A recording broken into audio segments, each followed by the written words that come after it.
कपडं, चपलं, छड्या, घरात लागणारं मसाले, साबण, किराणा, चहा संग खायला खारी, बटर आणि संसाराला लागणारं सगळं सगळं बाजारात मिळते.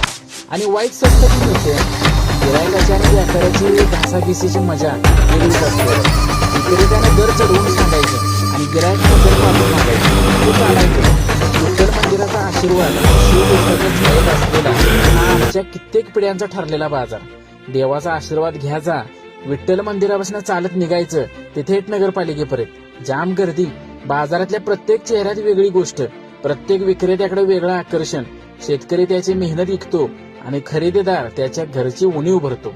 बाजारात नुसती खरेदी नाही मंडळी, आपल्या माणसांची गाठभेट बी होती या. बोलता बोलता एखादी सोयरीक बी लागलीच जुळती या. बाजारात परत निघताना डोसक्या वज घ्यायचं आणि वडापाकडे निघायचं. काय काय जणांचा